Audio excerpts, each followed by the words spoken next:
Orcas have very large, complex brains. And when I first caught sight of an orca brain, which was in a jar on a shelf in a lab, I was really quite amazed. So the first question that came to me was, what does this whale do with that brain? Still the question I'm asking. And that was 40 years ago, and you worked with some animals in captivity? It was 1967. Behavioral research with an orca named Skana at the Vancouver Aquarium, and they wanted somebody to study the whale. What did you learn from her? Mostly, I think I learned that this was a very unsuitable place to keep a remarkable being. That was around the time, actually, that Dr. Michael Bigg, who died in 1990 and was very much our mentor and the true pioneer whose vision led to photo identification, he started learning about the societies that these whales live in around our coast, and that these were incredibly complex animals with very elaborate social relationships. You put the brain and the implications of that together with the social side, and you understand immediately that putting her in a concrete tank and completely shutting off the company of her kind was an enormously unfair and inappropriate thing to be doing.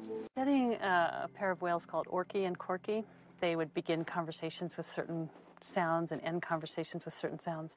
And I realized that studying communication between those two whales in captivity would be like studying communication between two people in a prison. That there was no way that I was going to actually learn what they were saying and the real context of their lives.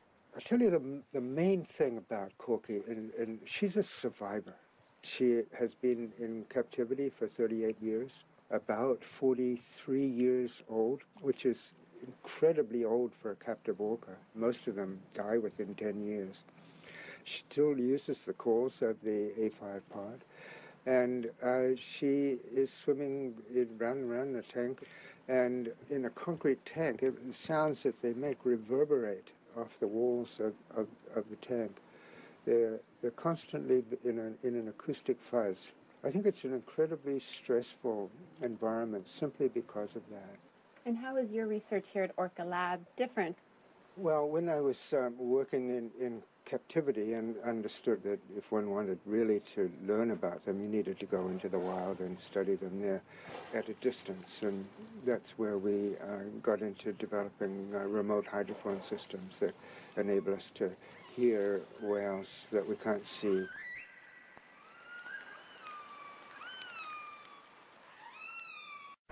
Although SeaWorld claims to educate the public about marine mammals, it is the first to ignore the animal survival studies published by the International Whaling Commission, where data from scientists all over the world concur that the lives of whales and dolphins are dramatically shortened in a captive environment. And what about the quality of life for these animals? No matter how hard marine parks or aquariums try, they cannot duplicate in captivity the physical and mental requirements of these animals in the wild, especially for killer whales. Their entire social system is disrupted in captivity, putting strangers together and separating them and moving them to another park. All of that disruption creates patterns that are completely abnormal. I question the mental health of a lot of these captive marine mammals. After all, captivity changes them forever. Habitat dictates behavior. We never heard of an orca grabbing a person off the beach and pulling him underwater and drowning him like we have in captivity. This is bizarre. Many people have been hurt by these animals, and it's not their fault. It's what we're doing to them. And given the attendance at all the SeaWorld parks combined is 9 or 10 million people a year, and that they're spending probably close to $50 a person, it would be ludicrous to think that SeaWorld Enterprises would give up this tremendous cash cow in order to appease people they consider to be crazies. We're not a bunch of anarchists trying to close down these marine parks. Our strategy really is to revolutionize them. There are many marine mammals that have become victims to pollution and nets and so forth, and they become stranded. Well, We need to take them off the beach and take them to these places, rehabilitate them there, and let them go. That should be the show. That's the show. Not reducing them to performing circus clowns and selling this as education and research. I think I've only just begun to scratch the surface with these guys. Pretty much every time I go out, I see something new or interesting, and I just wish I knew so much more about them. Just the real basics, like where do they go when I don't know where they are?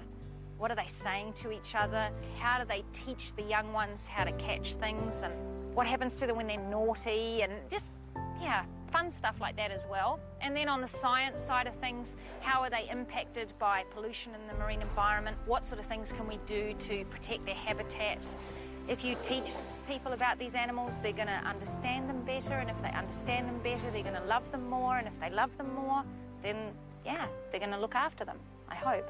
For a long time it stumped me. People go, why do we need the whales? Why do we need the whales?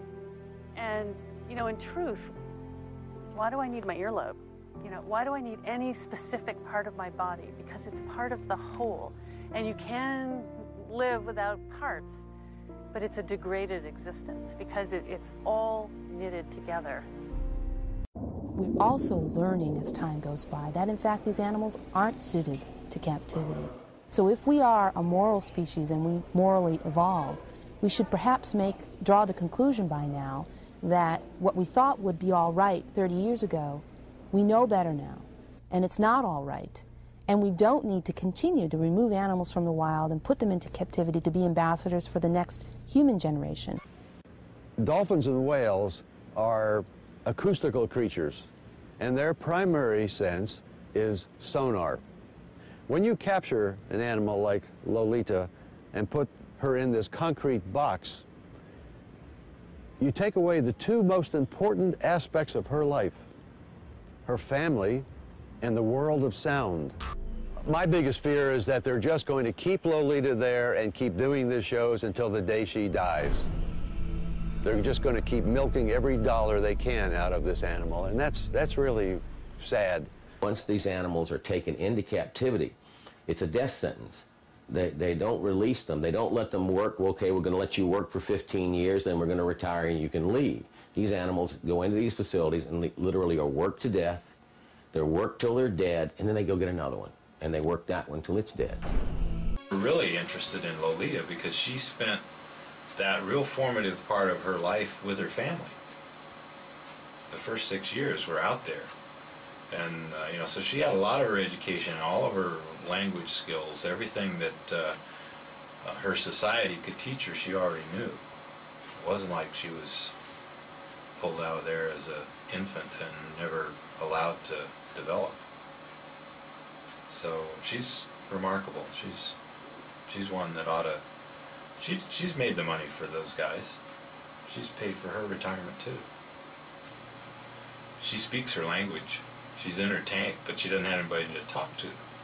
If she just dies in that place, it's just a gloomy thought, really. That we would, in this century, with all the enlightenment we have about freedoms and equalities and humanity toward other creatures, that we would allow that to continue. It's just absurd. She's not living, she's simply surviving. There's a difference. Living is doing things. Living is chasing fish. It's cooperatively feeding. It's, moving around 100 miles throughout the day. That's what living is all about. She is simply surviving in this tank, and she's on death row. Lolita and other dolphins and whales are self-aware creatures. They routinely make choices and decisions regarding the details of their life. They are entitled to freedom of choice. Thus, Lolita is entitled to freedom. Capturing her and dragging her kicking and screaming into that concrete box is simply wrong.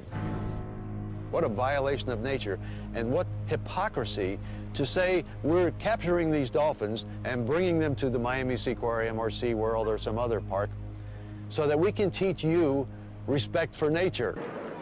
This is especially exciting when one can feed them and even touch them. But is it proper to deny the dolphin freedom for this activity? The closeness and the direct contact with dolphins has certainly resulted in many people becoming interested in the problems of animals in nature.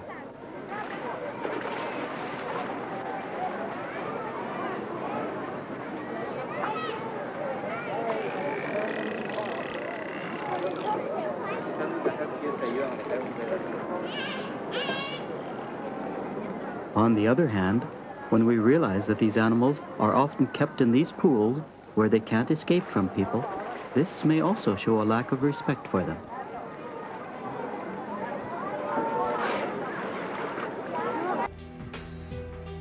This is a billion-dollar industry, and it's based on supply and demand, just like any other product.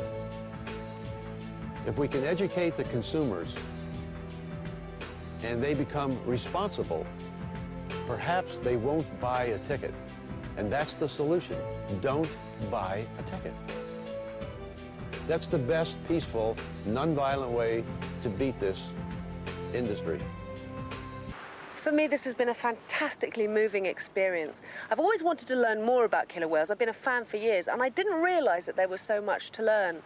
Now, I've seen killer whales in captivity perform, and they put on a great show. But take my word for it, this is the best show on earth.